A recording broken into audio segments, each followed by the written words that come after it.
ਮੈਂ ਆਪਣੀ ਜ਼ਿੰਦਗੀ ਵਿੱਚ ਬਹੁਤ ਵੱਡੇ ਪਾਪ ਕੀਤੇ ਸਨ। ਪਰ ਸਭ ਤੋਂ ਵੱਡਾ ਪਾਪ ਸੀ ਕਿ ਮੈਂ ਮਾਸੂਮ ਅਤੇ ਘੱਟ ਉਮਰ ਦੇ ਬੱਚਿਆਂ ਤੋਂ ਭੀਖ ਮੰਗਵਾਉਂਦਾ ਸੀ। ਮੈਨੂੰ ਪਤਾ ਸੀ ਕਿ ਮੈਂ ਬਹੁਤ ਗਲਤ ਕੰਮ ਕਰਦਾ ਹਾਂ, ਪਰ ਮੇਰੇ ਕੋਲ ਹੋਰ ਕੋਈ ਕੰਮ ਨਹੀਂ ਸੀ। ਇਸ ਕੰਮ ਨਾਲ ਮੇਰੀ ਚੰਗੀ ਕਮਾਈ ਹੋ ਜਾਂਦੀ ਸੀ। ਇਹ ਮੇਰੀ ਕਾਲੀ ਕਮਾਈ ਸੀ। ਮੇਰਾ ਨਾਂ ਅਮਨ ਹੈ।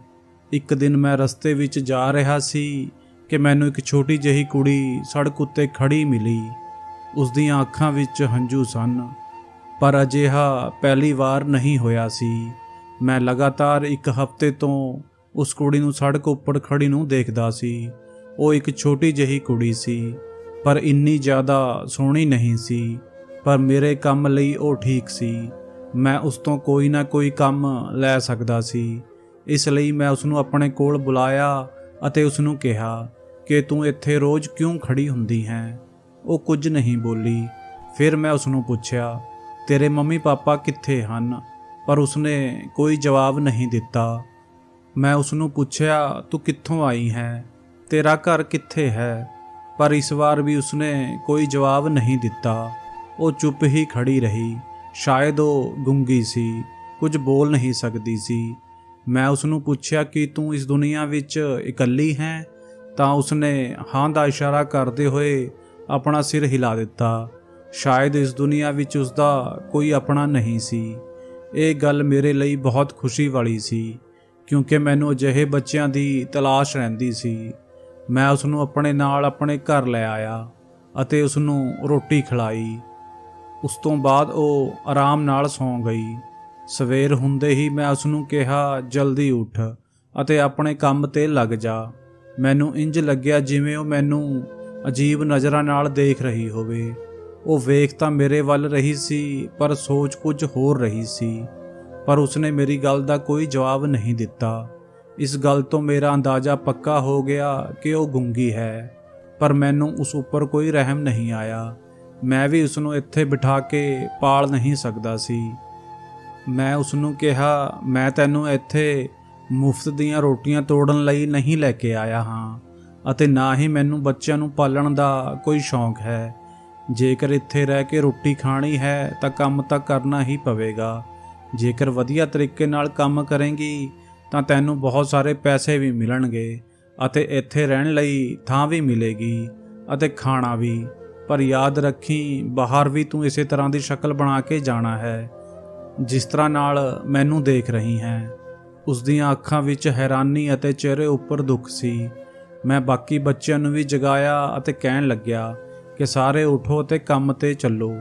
ਅਸਲ ਵਿੱਚ ਮੈਂ ਛੋਟੇ ਬੱਚਿਆਂ ਤੋਂ ਭੀਖ ਮੰਗਵਾਉਣ ਦਾ ਕੰਮ ਕਰਦਾ ਸੀ। ਮੈਂ ਕੋਈ ਬੁਰਾ ਆਦਮੀ ਨਹੀਂ ਸੀ। ਮੈਂ ਉਹਨਾਂ ਨੂੰ ਰੋਟੀ ਖਿਲਾਉਂਦਾ ਸੀ, ਕੱਪੜੇ ਲੈ ਕੇ ਦਿੰਦਾ ਸੀ ਅਤੇ ਤਿਉਹਾਰਾਂ ਵੇਲੇ ਘੁਮਾਉਣ ਵੀ ਲੈ ਕੇ ਜਾਂਦਾ ਸੀ। ਉਂਝ ਵੀ ਉਹ ਸਭ ਅਨਾਥ ਬੱਚੇ ਸਨ, ਜਿਨ੍ਹਾਂ ਦੇ ਅੱਗੇ ਪਿੱਛੇ ਕੋਈ ਨਹੀਂ ਸੀ। ਮੈਂ ਉਹਨਾਂ ਨੂੰ ਅਗਵਾ ਨਹੀਂ ਕੀਤਾ ਸੀ। ਇਹ ਬੱਚੇ ਮੈਨੂੰ ਇਸੇ ਤਰ੍ਹਾਂ ਮਿਲੇ ਸਨ ਜਿਵੇਂ ਅੱਜ ਇਹ ਕੁੜੀ ਮਿਲੀ ਹੈ। ਇਸ ਦਾ ਨਾਂ ਮੀਨੂ ਸੀ। ਕਹਿੰਦੇ ਹਨ ਕਿ ਇਸ ਧੰਦੇ ਵਿੱਚ ਬੱਚਿਆਂ ਨੂੰ ਬਹੁਤ ਜ਼ਿਆਦਾ ਪੈਸੇ ਮਿਲਦੇ ਹਨ, ਪਰ ਅੱਜ ਕੱਲ੍ਹ ਗਰੀਬੀ ਇੰਨੀ ਜ਼ਿਆਦਾ ਵੱਧ ਗਈ ਹੈ ਕਿ ਬੱਚਿਆਂ ਨੂੰ ਵੀ ਭੀਖ ਨਹੀਂ ਮਿਲਦੀ। ਇਹ ਬੱਚੇ ਅੱਜ ਕੱਲ੍ਹ ਚੰਗੀ ਕਮਾਈ ਕਰਕੇ ਨਹੀਂ ਲਿਆ ਰਹੇ ਸਨ। ਮੈਂ ਇਹਨਾਂ ਨੂੰ ਰੱਖਣ ਲਈ ਇੱਕ ਘਰ ਲਿਆ ਹੋਇਆ ਸੀ, ਅਤੇ ਇੰਨੇ ਸਾਰੇ ਬੱਚਿਆਂ ਦੀ ਰੋਟੀ ਬਣਾਉਣਾ ਵੀ ਕੋਈ ਆਸਾਨ ਕੰਮ ਨਹੀਂ ਸੀ। ਹਾਲਾਂਕਿ ਉਹ ਆਪਣੀ ਮਰਜ਼ੀ ਨਾਲ ਰੋਟੀ ਨਹੀਂ ਖਾਂਦੇ ਸਨ। ਜਿੰਨੀ ਰੋਟੀ ਮੈਂ ਉਹਨਾਂ ਨੂੰ ਦਿੰਦਾ, ਉਹ ਓਨੀ ਚੁੱਪਚਾਪ ਖਾ ਲੈਂਦੇ ਸਨ। ਪਰ ਫਿਰ ਵੀ ਰੋਟੀ ਤਾਂ ਬਣਾਉਣੀ ਹੀ ਪੈਂਦੀ ਸੀ। ਮੇਰੇ ਖਰਚੇ ਜ਼ਿਆਦਾ ਸਨ ਅਤੇ ਆਮਦਨੀ ਬਹੁਤ ਘੱਟ ਸੀ। ਮੈਂ ਬਹੁਤ ਪਰੇਸ਼ਾਨ ਸੀ ਕਿ ਹੁਣ ਅੱਗੇ ਕੀ ਹੋਵੇਗਾ। ਮੈਨੂੰ ਅਜਿਹਾ ਲੱਗ ਰਿਹਾ ਸੀ ਕਿ ਇਹ ਧੰਦਾ ਛੱਡਣਾ ਪਵੇਗਾ, ਪਰ ਫਿਰ ਮੈਂ ਇਹਨਾਂ ਬੱਚਿਆਂ ਨੂੰ ਕਿੱਥੇ ਲੈ ਕੇ ਜਾ ਸਕਦਾ ਸੀ। ਮੈਂ ਇਹਨਾਂ ਨੂੰ ਵੇਚਣਾ ਵੀ ਨਹੀਂ ਚਾਹੁੰਦਾ ਸੀ। ਮੇਰੇ ਅੰਦਰ ਵੀ ਦਿਲ ਸੀ। ਮੇਰੇ ਆਪਣੇ ਬੱਚੇ ਨਹੀਂ ਸਨ, ਪਰ ਅਜਿਹਾ ਬਿਲਕੁਲ ਨਹੀਂ ਸੀ ਕਿ ਮੈਂ ਇਹਨਾਂ ਨੂੰ ਆਪਣੇ ਬੱਚੇ ਸਮਝਦਾ ਸੀ। ਜੇਕਰ ਅਜਿਹਾ ਹੁੰਦਾ ਤਾਂ ਇਹਨਾਂ ਤੋਂ ਇੰਨਾ ਘਟੀਆ ਕੰਮ ਨਾ ਕਰਵਾਉਂਦਾ। ਪਰ ਜੋ ਕੁਝ ਵੀ ਸੀ, ਇਹੀ ਮੇਰਾ ਕਾਰੋਬਾਰ ਸੀ। ਇੱਕ ਇਨਸਾਨ ਲਈ ਉਸਦਾ ਕਾਰੋਬਾਰ ਹੀ ਸਭ ਕੁਝ ਹੁੰਦਾ ਹੈ। ਮੈਂ ਵਿਆਹ ਵੀ ਕਰਨਾ ਚਾਹੁੰਦਾ ਸੀ, ਪਰ ਕੋਈ ਵੀ ਔਰਤ ਕਿਸੇ ਵਿਹਲੇ ਆਦਮੀ ਨਾਲ ਵਿਆਹ ਨਹੀਂ ਕਰ ਸਕਦੀ। ਉਂਝ ਵੀ ਅੱਜ ਕੱਲ੍ਹ ਔਰਤਾਂ ਦੇ ਖਰਚੇ ਬਹੁਤ ਹਨ। ਮੈਂ ਬਹੁਤ ਪਰੇਸ਼ਾਨ ਸੀ। ਬੱਚੇ ਸ਼ਾਮ ਨੂੰ ਆਪਣੀ ਕਮਾਈ ਲਿਆ ਕੇ ਡੱਬੇ ਵਿੱਚ ਪਾ ਰਹੇ ਸਨ। ਮੈਨੂੰ ਬਾਰ-ਬਾਰ ਸਿੱਕੇ ਗਿਰਨ ਦੀ ਆਵਾਜ਼ ਆ ਰਹੀ ਸੀ। ਮੈਂ ਸੋਚਦਾ ਸੀ ਕਿ ਅੱਜ ਕੱਲ੍ਹ ਸਿੱਕਿਆਂ ਨਾਲ ਕੀ ਹੁੰਦਾ ਹੈ। ਕਿਸੇ ਨੂੰ ਵੀ ਨੋਟ ਨਹੀਂ ਮਿਲੇ ਸਨ। ਪਰ ਜਦੋਂ ਉਹ ਮੀਨੂ ਨਾਮ ਦੀ ਕੁੜੀ ਅੱਗੇ ਵਧੀ ਅਤੇ ਉਸਨੇ ਆਪਣਾ ਕਟੋਰਾ ਡੱਬੇ ਵਿੱਚ ਉਲਟਾਇਆ ਤਾਂ ਸਿੱਕਿਆਂ ਦੀ ਆਵਾਜ਼ ਨਹੀਂ ਆਈ। ਮੈਂ ਮੱਥੇ 'ਤੇ ਹੱਥ ਰੱਖ ਕੇ ਦੂਰ ਬੈਠਾ ਸੀ ਕਿ ਇਹ ਕੀ ਹੋ ਗਿਆ। ਇਹ ਕੁੜੀ ਤਾਂ ਬਿਲਕੁਲ ਹੀ ਖਾਲੀ ਹੱਥ ਆਈ ਹੈ। ਇਹ ਤਾਂ ਮੇਰਾ ਬਹੁਤ ਨੁਕਸਾਨ ਕਰਵਾ ਦੇਵੇਗੀ।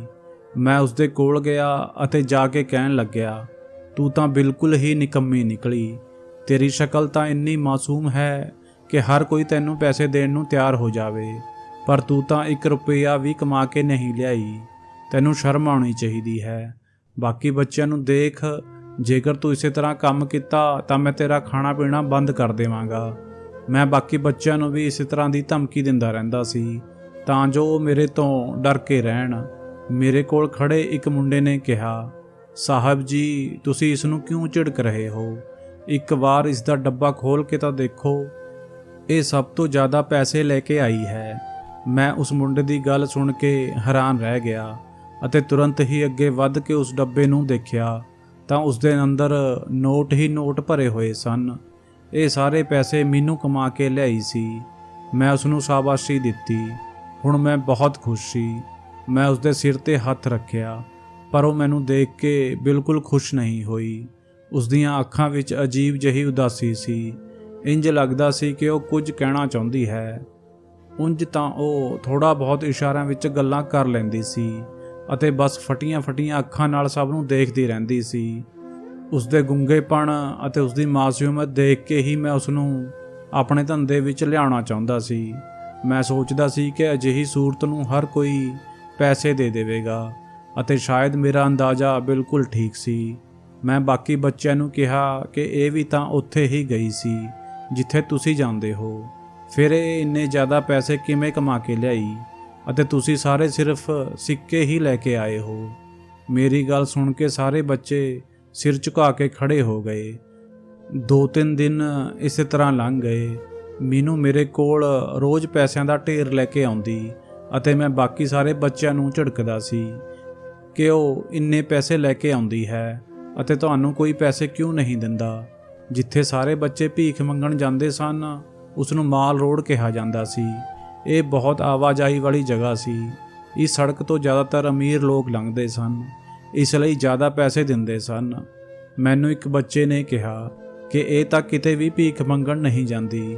ਇਹ ਸਾਡੇ ਨਾਲ ਜਾਂਦੀ ਹੈ, ਪਰ ਉਸ ਤੋਂ ਬਾਅਦ ਪਤਾ ਨਹੀਂ ਕਿੱਥੇ ਗਾਇਬ ਹੋ ਜਾਂਦੀ ਹੈ। ਸਾਨੂੰ ਕਿਸੇ ਨੂੰ ਨਹੀਂ ਪਤਾ ਇਹ ਕਿੱਥੇ ਜਾਂਦੀ ਹੈ ਅਤੇ ਜਦੋਂ ਵਾਪਸ ਆਉਣ ਦਾ ਸਮਾਂ ਹੁੰਦਾ ਹੈ ਤਾਂ ਇਹ ਅਚਾਨਕ ਵਾਪਸ ਆ ਜਾਂਦੀ ਹੈ ਅਤੇ ਇਸ ਕੋਲ ਬਹੁਤ ਸਾਰੇ ਪੈਸੇ ਹੁੰਦੇ ਹਨ। ਮੈਂ ਇਹ ਗੱਲ ਸੁਣ ਕੇ ਹੈਰਾਨ ਰਹਿ ਗਿਆ। ਮੈਂ ਕਿਹਾ ਕਿ ਇਹ ਕਿਵੇਂ ਹੋ ਸਕਦਾ ਹੈ? ਜੇਕਰ ਉਹ ਭੀਖ ਨਹੀਂ ਮੰਗਦੀ ਤਾਂ ਇੰਨੇ ਸਾਰੇ ਪੈਸੇ ਕਿੱਥੋਂ ਲੈ ਕੇ ਆਉਂਦੀ ਹੈ? ਕੀ ਇਹ ਆਪਣੇ ਘਰ ਵਾਲਿਆਂ ਕੋਲ ਜਾਂਦੀ ਹੋਵੇਗੀ, ਉਹਨਾਂ ਤੋਂ ਲੈ ਕੇ ਆਉਂਦੀ ਹੋਵੇਗੀ? ਪਰ ਇਸ ਦਾ ਤਾਂ ਇਸ ਦੁਨੀਆ ਵਿੱਚ ਕੋਈ ਨਹੀਂ ਸੀ। ਜਿਸ ਹਾਲਤ ਵਿੱਚ ਇਹ ਮੈਨੂੰ ਮਿਲੀ ਸੀ, ਉਸ ਤੋਂ ਤਾਂ ਇਹੀ ਜ਼ਾਹਿਰ ਹੁੰਦਾ ਹੈ ਕਿ ਇਹ ਅਨਾਥ ਹੈ। ਅਤੇ ਜਦੋਂ ਮੈਂ ਉਸ ਨੂੰ ਪੁੱਛਿਆ ਕਿ ਤੇਰੇ ਮਾਂ-ਬਾਪ ਹਨ, ਤਾਂ ਉਸਨੇ ਵੀ ਇਸ਼ਾਰੇ ਵਿੱਚ ਮੈਨੂੰ ਮਨਾ ਕਰ ਦਿੱਤਾ ਸੀ। ਮੈਨੂੰ ਉਸ ਮੁੰਡੇ ਦੀ ਗੱਲ 'ਤੇ ਬਿਲਕੁਲ ਵੀ ਯਕੀਨ ਨਹੀਂ ਆਇਆ। ਮੈਂ ਸੋਚਿਆ ਕਿ ਝੂਠ ਬੋਲ ਰਿਹਾ ਹੈ। ਸ਼ਾਇਦ ਉਹ ਅਜਿਹਾ ਇਸ ਲਈ ਕਹਿ ਰਿਹਾ ਸੀ ਕਿਉਂਕਿ ਉਹ ਮੈਨੂੰ ਜਿੰਨੇ ਪੈਸੇ ਨਹੀਂ ਕਮਾਉਂਦਾ ਸੀ। ਪਰ ਗੱਲ ਤਾਂ ਸੱਚਮੁੱਚ ਹੀ ਅਜੀਬ ਸੀ, ਕਿਉਂਕਿ ਉਹ ਬਾਕੀ ਬੱਚਿਆਂ ਤੋਂ ਜ਼ਿਆਦਾ ਪੈਸੇ ਲੈ ਕੇ ਆਉਂਦੀ ਸੀ। ਮੈਨੂੰ ਤਾਂ ਅਜਿਹਾ ਲੱਗਦਾ ਸੀ ਕਿ ਉਹ ਬੋਲ ਨਹੀਂ ਸਕਦੀ, ਸ਼ਾਇਦ ਇਸ ਲਈ ਇਸ ਨੂੰ ਜ਼ਿਆਦਾ ਪੈਸੇ ਮਿਲਦੇ ਹਨ। ਪਰ ਫਿਰ ਮੈਂ ਉਸ ਨੂੰ ਦੂਜੇ ਬੱਚਿਆਂ ਨਾਲ ਖੇਡਦੇ ਹੋਏ ਦੇਖਿਆ। ਉਹ ਸੁਣ ਤਾਂ ਸਕਦੀ ਸੀ ਅਤੇ ਇਸ਼ਾਰਿਆਂ ਵਿੱਚ ਗੱਲਾਂ ਵੀ ਕਰ ਸਕਦੀ ਸੀ। ਇਸ ਦਾ ਮਤਲਬ ਕਿ ਉਹ ਗੂੰਗੀ ਹੈ, ਪਰ ਇਸ਼ਾਰਿਆਂ ਨਾਲ ਦੂਜਿਆਂ ਨੂੰ ਆਪਣੀ ਗੱਲਾਂ ਸਮਝਾ ਸਕਦੀ ਹੈ। ਮੈਂ ਸੋਚਿਆ ਕਿ ਮੈਨੂੰ ਇਸ ਦਾ ਪਿੱਛਾ ਕਰਨਾ ਚਾਹੀਦਾ ਹੈ ਤਾਂ ਜੋ ਪਤਾ ਲੱਗ ਸਕੇ ਕਿ ਕੀ ਕਰਦੀ ਹੈ। ਇਹ ਬਾਕੀ ਬੱਚਿਆਂ ਨਾਲੋਂ ਜ਼ਿਆਦਾ ਪੈਸੇ ਕਿਵੇਂ ਲੈ ਕੇ ਆਉਂਦੀ ਹੈ? ਮੇਰੇ ਦਿਮਾਗ ਵਿੱਚ ਬਹੁਤ ਸਾਰੀਆਂ ਗੱਲਾਂ ਘੁੰਮ ਰਹੀਆਂ ਸਨ। ਅਜਿਹੀਆਂ ਗੱਲਾਂ ਵੀ ਮੇਰੇ ਦਿਮਾਗ ਵਿੱਚ ਆ ਰਹੀਆਂ ਸਨ ਜੋ ਸ਼ਾਇਦ ਮੈਨੂੰ ਨਹੀਂ ਸੋਚਣੀਆਂ ਚਾਹੀਦੀਆਂ, ਪਰ ਮੈਂ ਕੀ ਕਰ ਸਕਦਾ ਸੀ? ਸਾਡੀ ਦੁਨੀਆ ਵੀ ਤਾਂ ਅਜਿਹੀ ਹੀ ਹੈ। ਮੈਂ ਇਸ ਤੋਂ ਜ਼ਿਆਦਾ ਬੁਰੀ ਘਟਨਾਵਾਂ ਸੁਣੀਆਂ ਅਤੇ ਦੇਖੀਆਂ ਸਨ। ਸ਼ਾਇਦ ਇਸ ਲਈ ਮੇਰੇ ਦਿਮਾਗ ਵਿੱਚ ਇਸ ਤਰ੍ਹਾਂ ਦੀਆਂ ਗੱਲਾਂ ਆ ਰਹੀਆਂ ਸਨ। ਅਗਲੇ ਦਿਨ ਮੈਂ ਉਸਦੇ ਪਿੱਛੇ ਜਾਣ ਦੀ ਪਲਾਨਿੰਗ ਕਰ ਰਿਹਾ ਸੀ। ਜਦੋਂ ਮੈਂ ਉਸਦੇ ਪਿੱਛੇ ਜਾਣ ਦੀ ਕੋਸ਼ਿਸ਼ ਕੀਤੀ ਤਾਂ ਅਚਾਨਕ ਸਾਹਮਣੇ ਤੋਂ ਮਕਾਨ ਮਾਲਕ ਨੇ ਮੈਨੂੰ ਰੋਕ ਲਿਆ। ਉਸਨੇ ਕਿਹਾ ਕਿ ਤੂੰ 3 ਮਹੀਨੇ ਦਾ ਕਿਰਾਇਆ ਨਹੀਂ ਦਿੱਤਾ। ਇੱਕ ਤਾਂ ਤੂੰ ਇਸ ਤਰ੍ਹਾਂ ਦਾ ਕੰਮ ਕਰਦਾ ਹੈ ਅਤੇ ਉੱਪਰ ਤੋਂ ਕਿਰਾਇਆ ਦੇਣ ਵਿੱਚ ਵੀ ਦੇਰ ਕਰਦਾ ਹੈ। ਜੇਕਰ ਮੈਂ ਪੁਲਿਸ ਨੂੰ ਦੱਸ ਦਿੱਤਾ ਕਿ ਇੱਥੇ ਕੀ ਕੁਝ ਹੋ ਰਿਹਾ ਹੈ ਤਾਂ ਫਿਰ ਸੋਚ ਲੈ ਤੇਰੀ ਕੀ ਹਾਲਤ ਹੋਵੇਗੀ। ਪਤਾ ਨਹੀਂ ਕਿੰਨੇ ਸਾਲ ਤੂੰ ਜੇਲ੍ਹ ਦੀ ਚੱਕੀ ਪਿਸੇਗਾ। ਉਂਝ ਵੀ ਪੁਲਿਸ ਵਾਲਿਆਂ ਨੂੰ ਕੌਣ ਯਕੀਨ ਦਿਵਾਏਗਾ ਕਿ ਤੂੰ ਬੱਚਿਆਂ ਨੂੰ ਅਗਵਾ ਨਹੀਂ ਕਰਦਾ। ਪੁਲਿਸ ਤਾਂ ਤੇਰੇ ਉੱਪਰ ਅਗਵਾ ਕਰਨ ਦਾ ਹੀ ਕੇਸ ਪਾਵੇਗੀ। ਮੈਂ ਹੈਰਾਨ ਸੀ ਕਿ ਅੱਜ ਕੱਲ੍ਹ ਹਰ ਇਨਸਾਨ ਸ਼ੈਤਾਨ ਬਣਿਆ ਬੈਠਾ ਹੈ। ਹੁਣ ਮੈਂ ਉਸ ਮਕਾਨ ਮਾਲਕ ਨੂੰ ਕੀ ਕਹਿ ਸਕਦਾ ਸੀ। ਮੇਰੀ ਜੇਬ ਵਿੱਚ ਜਿੰਨੇ ਪੈਸੇ ਸਨ ਮੈਂ ਉਸ ਨੂੰ ਦੇ ਦਿੱਤੇ ਅਤੇ ਬਾਕੀ ਦੇ ਪੈਸੇ ਬਾਅਦ ਵਿੱਚ ਦੇਣ ਲਈ ਕਹਿ ਦਿੱਤਾ। ਜਦੋਂ ਮੈਂ ਉਸਦੇ ਹੱਥ ਵਿੱਚ ਪੈਸੇ ਰੱਖੇ ਤਾਂ ਉਸਦਾ ਅੰਦਾਜ਼ ਹੀ ਬਦਲ ਗਿਆ। ਤਾਂ ਉਹ ਕਹਿਣ ਲੱਗਿਆ, ਅਮਨ ਵੀਰ ਜੀ ਤੁਸੀਂ ਫਿਕਰ ਨਾ ਕਰੋ, ਅਜਿਹੀ ਕਿਹੜੀ ਗੱਲ ਹੈ, ਘਰ ਵਾਲੀ ਹੀ ਤਾਂ ਗੱਲ ਹੈ, ਕਿਸੇ ਨੂੰ ਕੁਝ ਵੀ ਪਤਾ ਨਹੀਂ ਲੱਗੇਗਾ। ਇਹ ਕਹਿੰਦੇ ਹੋਏ ਉਹ ਚਲਾ ਗਿਆ।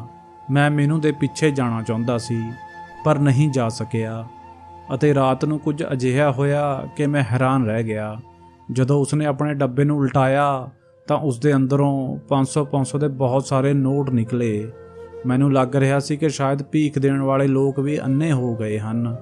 ਮੈਂ ਉਸਨੂੰ ਕਿਹਾ ਕਿ ਇੰਨੇ ਸਾਰੇ ਪੈਸੇ ਤੈਨੂੰ ਕਿੱਥੋਂ ਮਿਲੇ ਅਤੇ ਕਿਸ ਨੇ ਦਿੱਤੇ, ਪਰ ਉਹ ਚੁੱਪਚਾਪ ਖੜੀ ਮੇਰੀਆਂ ਗੱਲਾਂ ਸੁਣਦੀ ਰਹੀ। ਮੈਂ ਦੁਬਾਰਾ ਫਿਰ ਉਸਨੂੰ ਪੁੱਛਿਆ ਕਿ ਤੈਨੂੰ ਇੰਨੇ ਪੈਸੇ ਕਿੱਥੋਂ ਮਿਲੇ ਹਨ। ਉਸਨੇ ਨਹੀਂ ਵਿੱਚ ਗਰਦਨ ਹਿਲਾ ਦਿੱਤੀ, ਜਿਵੇਂ ਉਸਨੂੰ ਕੁਝ ਪਤਾ ਹੀ ਨਾ ਹੋਵੇ ਕਿ ਉਸਨੂੰ ਇਹ ਪੈਸੇ ਕਿੱਥੋਂ ਮਿਲੇ। ਮੈਂ ਉਸਨੂੰ ਕਿਹਾ ਕਿ ਤੂੰ ਅਜਿਹਾ ਕੀ ਕਰਦੀ ਹੈ, ਕਿੱਥੇ ਜਾਂਦੀ ਹੈ? ਜੇਕਰ ਅਜਿਹੀ ਕੋਈ ਜਗ੍ਹਾ ਹੈ ਜਿੱਥੇ ਲੋਕ ਜ਼ਿਆਦਾ ਪੈਸੇ ਦਿੰਦੇ ਹਨ ਤਾਂ ਬਾਕੀ ਬੱਚਿਆਂ ਨੂੰ ਵੀ ਆਪਣੇ ਨਾਲ ਲੈ ਜਾਇਆ ਕਰ। ਅੱਜ ਮੀਨੂ ਨੇ ਟੋਟਲ 25,000 ਰੁਪਏ ਕਮਾਏ ਸਨ। ਜੋ ਪੈਸੇ ਮੈਂ ਅੱਜ ਮਕਾਨ ਮਾਲਕ ਨੂੰ ਦਿੱਤੇ ਸਨ, ਇੰਜ ਸਮਝ ਲਓ ਕਿ ਉਹ ਮੇਰੇ ਕੋਲ ਵਾਪਸ ਆ ਗਏ ਅਤੇ ਕੁਝ ਬਚ ਵੀ ਗਏ। ਇਹ ਕੁੜੀ ਤਾਂ ਬੜੇ ਕੰਮ ਦੀ ਸੀ। ਇਹ ਬਹੁਤ ਜ਼ਿਆਦਾ ਪੈਸੇ ਕਮਾ ਕੇ ਲਿਆ ਰਹੀ ਸੀ, ਪਰ ਮੈਂ ਇਸ ਦੇ ਬਾਰੇ ਵਿੱਚ ਜਾਣਨਾ ਵੀ ਚਾਹੁੰਦਾ ਸੀ ਤਾਂ ਜੋ ਮੈਨੂੰ ਪਤਾ ਲੱਗ ਸਕੇ ਕਿ ਇਹ ਕਿਹੜਾ ਕੰਮ ਕਰਦੀ ਹੈ। ਅਗਲੇ ਦਿਨ ਮੈਂ ਉਸ ਦਾ ਪਿੱਛਾ ਕਰਨ ਦਾ ਇਰਾਦਾ ਕਰ ਲਿਆ। ਉਹ ਸਾਰੇ ਬੱਚਿਆਂ ਦੇ ਨਾਲ ਹੀ ਨਿਕਲੀ ਸੀ ਪਰ ਅਚਾਨਕ ਗਾਇਬ ਹੋ ਗਈ। ਮੈਂ ਵੀ ਉਸ ਦਾ ਪਿੱਛਾ ਕਰਨ ਲੱਗਿਆ। ਮੈਂ ਉਸ ਨੂੰ ਇਸ ਗੱਲ ਦੀ ਭਣਕ ਨਹੀਂ ਲੱਗਣ ਦਿੱਤੀ ਕਿ ਮੈਂ ਉਸ ਦੇ ਪਿੱਛੇ ਆ ਰਿਹਾ ਹਾਂ। ਬਸ ਉਹ ਤੁਰਦੀ ਹੀ ਜਾ ਰਹੀ ਸੀ। ਇੰਜ ਲੱਗ ਰਿਹਾ ਸੀ ਜਿਵੇਂ ਉਸ ਨੂੰ ਸਾਰੇ ਰਸਤੇ ਯਾਦ ਹੋਣ। ਉਹ ਇੱਕ ਖੁੱਲ੍ਹੇ ਜਿਹੇ ਇਲਾਕੇ ਵਿੱਚ ਚਲੀ ਗਈ। ਉੱਥੇ 2-3 ਘਰ ਸਨ। ਇੱਕ ਛੋਟਾ ਜਿਹਾ ਪਾਰਕ ਬਣਿਆ ਹੋਇਆ ਸੀ, ਪਰ ਇਸ ਜਗ੍ਹਾ 'ਤੇ ਕੋਈ ਆਉਂਦਾ ਜਾਂਦਾ ਨਹੀਂ ਸੀ ਕਿਉਂਕਿ ਇੱਥੇ ਦੀ ਹਾਲਤ ਬਹੁਤ ਹੀ ਖਰਾਬ ਸੀ। ਉਹ ਇੱਕ ਦਰਖਤ ਦੇ ਨੀਚੇ ਬੈਠ ਗਈ ਅਤੇ ਉਸਨੇ ਅਜਿਹੇ ਕਰਤੱਵ ਦਿਖਾਉਣੇ ਸ਼ੁਰੂ ਕਰ ਦਿੱਤੇ ਕਿ ਥੋੜੀ ਹੀ ਦੇਰ ਬਾਅਦ ਲੋਕ ਉਸ ਨੂੰ ਪੈਸੇ ਦੇਣ ਲੱਗੇ। ਮੈਂ ਉੱਥੇ ਖੜਾ ਦੂਰ ਤੋਂ ਸਭ ਕੁਝ ਦੇਖ ਰਿਹਾ ਸੀ। ਲੋਕ ਆਪ ਹੀ ਉਸ ਦੇ ਵੱਲ ਆ ਰਹੇ ਸਨ ਅਤੇ ਉਸ ਨੂੰ ਪੈਸੇ ਦੇ ਰਹੇ ਸਨ। ਮੈਨੂੰ ਕੁਝ ਵੀ ਸਮਝ ਨਹੀਂ ਆ ਰਿਹਾ ਸੀ ਕਿ ਉਹ ਕੀ ਕੁਝ ਕਰ ਰਹੀ ਸੀ। ਕਦੇ ਉਹ ਨੱਚਦੀ ਸੀ ਅਤੇ ਕਦੇ ਕਰਤੱਵ ਦਿਖਾਉਂਦੀ ਸੀ। ਸ਼ਾਇਦ ਜੋ ਹੁਨਰ ਉਸ ਦੇ ਅੰਦਰ ਸੀ ਉਹ ਬਾਕੀ ਬੱਚਿਆਂ ਦੇ ਅੰਦਰ ਨਹੀਂ ਸੀ, ਇਸ ਲਈ ਉਹ ਇੰਨੇ ਜ਼ਿਆਦਾ ਪੈਸੇ ਕਮਾ ਕੇ ਲਿਆਉਂਦੀ ਸੀ।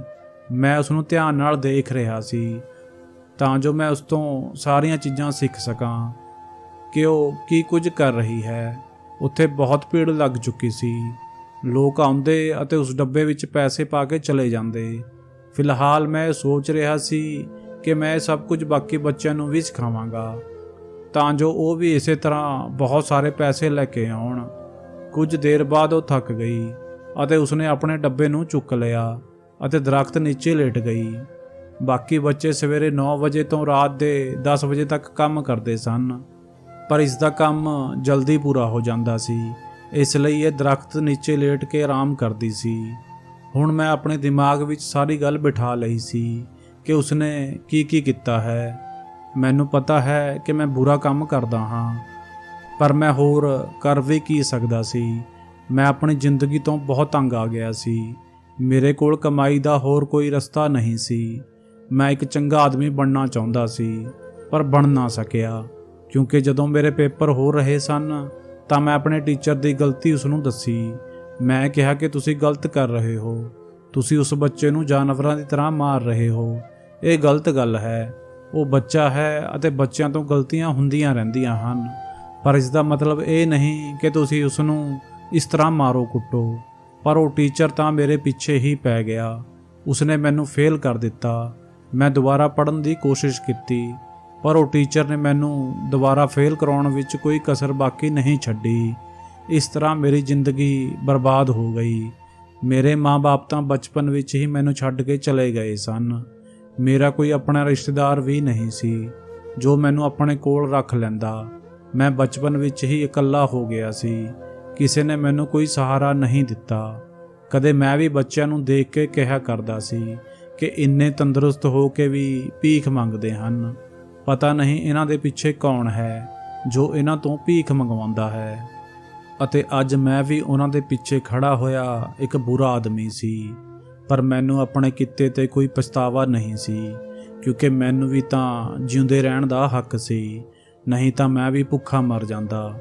ਮੈਨੂੰ ਵਿਆਹ ਕਰਵਾਉਣ ਦਾ ਬਹੁਤ ਸ਼ੌਂਕ ਸੀ, ਪਰ ਮੈਂ ਚਾਹੁੰਦਾ ਸੀ ਕਿ ਆਪਣਾ ਘਰ ਬਣਾ ਲਵਾਂ, ਥੋੜ੍ਹਾ ਬਹੁਤ ਪੈਸਾ ਕਮਾ ਲਵਾਂ, ਤਾਂ ਜੋ ਆਪਣੀ ਘਰਵਾਲੀ ਨੂੰ ਖੁਸ਼ ਰੱਖ ਸਕਾਂ।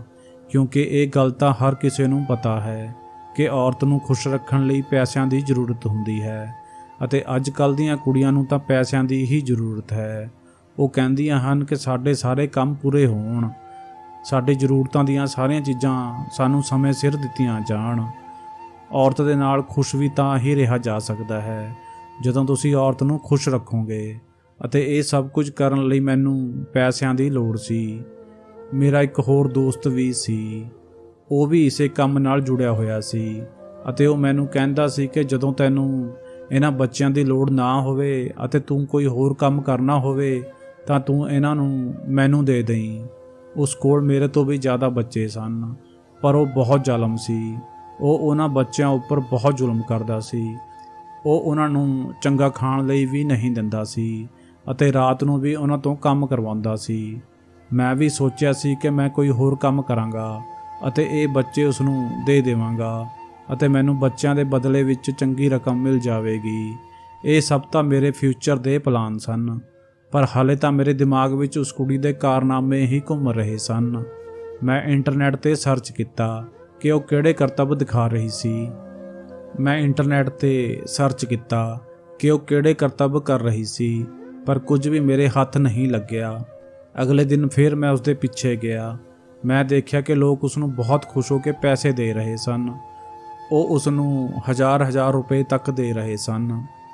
ਲੋਕ ਤਾਂ ਕਿਸੇ ਫਕੀਰ ਨੂੰ ਵੀ 150 ਤੋਂ ਵੱਧ ਨਹੀਂ ਦਿੰਦੇ, ਜ਼ਿਆਦਾ ਤੋਂ ਜ਼ਿਆਦਾ 200 ਜਾਂ ਕੋਈ 250 ਦੇ ਦਿੰਦਾ ਹੈ, ਪਰ ਇੱਥੇ ਤਾਂ ਗੱਲ ਹਜ਼ਾਰਾਂ ਤੱਕ ਪਹੁੰਚ ਚੁੱਕੀ ਸੀ। ਮੈਂ 3-4 ਦਿਨ ਉਸ ਦਾ ਪਿੱਛਾ ਕੀਤਾ ਅਤੇ ਦੇਖਦਾ ਰਿਹਾ ਕਿ ਇਹ ਸਭ ਕੁਝ ਕੀ ਹੋ ਰਿਹਾ ਹੈ। ਮੈਂ ਘਰ ਤੋਂ ਜ਼ਿਆਦਾ ਬਾਹਰ ਨਹੀਂ ਨਿਕਲਦਾ ਸੀ, ਪਰ ਹੁਣ ਮੈਨੂੰ ਰਿਸਕ ਲੈਣਾ ਹੀ ਪੈ ਰਿਹਾ ਸੀ, ਕਿਉਂਕਿ ਮੈਂ ਪਤਾ ਕਰਨਾ ਚਾਹੁੰਦਾ ਸੀ ਕਿ ਆਖਰ ਇਹ ਕੀ ਚੱਲ ਰਿਹਾ ਹੈ। ਇੱਕ ਦਿਨ ਮੈਂ ਉਸ ਨੂੰ ਕਿਹਾ ਕਿ ਤੂੰ ਅੱਜ ਕੰਮ ਤੇ ਨਹੀਂ ਜਾਵੇਂਗੀ। ਇਹ ਗੱਲ ਸੁਣ ਕੇ ਉਹ ਥੋੜੀ ਪਰੇਸ਼ਾਨ ਹੋ ਗਈ ਅਤੇ ਉਸ ਦੀਆਂ ਅੱਖਾਂ ਵਿੱਚ ਹੰਝੂ ਆ ਗਏ। ਜਦੋਂ ਬਾਕੀ ਬੱਚੇ ਜਾਣ ਲੱਗੇ ਤਾਂ ਮੇਰੇ ਮਨਾ ਕਰਨ ਦੇ ਬਾਵਜੂਦ ਵੀ ਉਹ ਬੱਚਿਆਂ ਦੇ ਪਿੱਛੇ ਚੱਲਣ ਲੱਗੀ। ਮੈਂ ਉਸ ਨੂੰ ਰੋਕ ਲਿਆ ਅਤੇ ਕਿਹਾ ਕਿ ਤੂੰ ਅੱਜ ਕੰਮ ਤੇ ਨਹੀਂ ਜਾਵੇਂਗੀ, ਤੂੰ ਘਰ ਬੈਠ ਕੇ ਆਰਾਮ ਕਰ। ਬਾਕੀ ਸਾਰੇ ਬੱਚੇ ਜਾ ਚੁੱਕੇ ਸਨ। ਉਹ ਬਹੁਤ ਬੇਚੈਨੀ ਨਾਲ ਬਾਰ-ਬਾਰ ਦਰਵਾਜ਼ੇ ਵੱਲ ਵੇਖ ਰਹੀ ਸੀ। ਉਸ ਦਾ ਮਨ ਕਰ ਰਿਹਾ ਸੀ ਕਿ ਉਹ ਵੀ ਬਾਕੀ ਬੱਚਿਆਂ ਦੇ ਨਾਲ ਜਾਵੇ। ਮੈਂ ਉਸ ਨੂੰ ਕਿਹਾ ਕਿ ਤੈਨੂੰ ਤਾਂ ਖੁਸ਼ ਹੋਣਾ ਚਾਹੀਦਾ ਹੈ ਕਿ ਤੈਨੂੰ ਅੱਜ ਕੰਮ ਨਹੀਂ ਕਰਨਾ ਪਿਆ। ਮੈਂ ਉਸ ਨੂੰ ਕਿਹਾ ਬਸ ਤੂੰ ਘਰ ਵਿੱਚ ਰਹਿ ਕੇ ਅੱਜ ਘਰ ਦਾ ਕੰਮ ਕਰ। ਮੈਂ ਉਸ ਦੇ ਹੱਥ ਵਿੱਚੋਂ ਉਸ ਦਾ ਡੱਬਾ ਲੈਣ ਦੀ ਕੋਸ਼ਿਸ਼ ਕੀਤੀ, ਪਰ ਉਹ ਆਪਣਾ ਡੱਬਾ ਮੈਨੂੰ ਨਹੀਂ ਦੇ ਰਹੀ ਸੀ। ਮੈਂ ਉਸ ਨੂੰ ਫੇਰ ਝਿੜਕਿਆ ਅਤੇ ਕਿਹਾ, ਜੇਕਰ ਤੂੰ ਮੇਰੀ ਗੱਲ ਨਹੀਂ ਮੰਨੇਗੀ ਤਾਂ ਤੈਨੂੰ ਸਜ਼ਾ ਮਿਲੇਗੀ। ਅੱਜ ਖਾਣ ਨੂੰ ਵੀ ਕੁਝ ਨਹੀਂ ਮਿਲੇਗਾ ਅਤੇ ਤੈਨੂੰ ਕਮਰੇ ਵਿੱਚ ਬੰਦ ਕਰ ਦਿੱਤਾ ਜਾਵੇਗਾ। ਮੇਰੀ ਗੱਲ ਸੁਣ ਕੇ ਉਹ ਡਰ ਗਈ ਅਤੇ ਉਸਨੇ ਆਪਣਾ ਡੱਬਾ ਮੈਨੂੰ ਦੇ ਦਿੱਤਾ ਅਤੇ ਫਿਰ ਮੈਂ ਘਰ ਤੋਂ ਬਾਹਰ ਆ ਗਿਆ। ਮੈਂ ਉੱਥੇ ਹੀ ਜਾਣ ਲੱਗਿਆ ਜਿੱਥੇ ਉਹ ਜਾਂਦੀ ਸੀ।